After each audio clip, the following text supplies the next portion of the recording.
Saudi আরবের Jeddah প্রতিনিধি হানিফ সরকার উজ্জ্বল, দাম্মাম প্রতিনিধি মোখলেসুর রহমান অভি এবং যুক্তরাষ্ট্রের মিশিগান প্রতিনিধি কামরুজ্জামান হেলালের তথ্যচিত্রে প্রবাসের সংবাদ জানাচ্ছেন বিনিয়ামিন।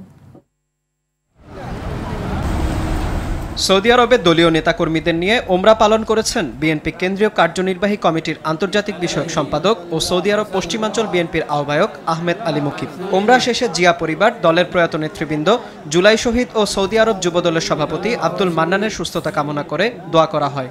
এ সময় উপস্থিত ছিলেন শাহাবুদ্দিন, টিপু সুলতান, আমিনুল ইসলাম, হানিফ সরকার উজ্জ্বল, আলাউদ্দিন সিটিজি, কামাল হোসেন, হিমু দিদার, নজরুল ইসলাম, দেলোয়ার ও আলামিন সহ অনেকে।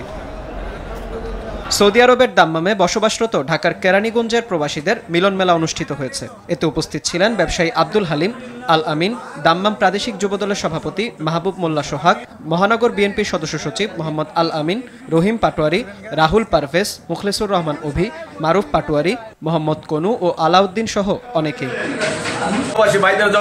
যুক্তরাষ্ট্রের মিশিগানে কুমিল্লাকে বিভাগে উন্নীত করার দাবিতে যুক্তরাষ্ট্রের মিশিগানে একটি সভার আয়োজন করেছে greater Comilla association of Michigan. সংগঠনটির সভাপতি মোহাম্মদ আলী জামালের সভাপতিত্বে এবং সেক্রেটারি আরিফ রহমানের পরিচালনায় সভায় বক্তব্য দেন আজহারুল চৌধুরী, শফিউল আলম, মোহাম্মদ গোলাম কিবরিয়া, মোহাম্মদ ওয়াহিদ, মোহাম্মদ শফিকুল ইসলাম, সিরাজুল ইসলাম, মোহাম্মদ গিয়াসউদ্দিন, নিয়াজুল চৌধুরী, নাজমুল ইসলাম, শরীফুল হোসেন, শাওন আরিফুল ইসলাম, রাসেল সাজ্জাদ সহ আরও অনেকে।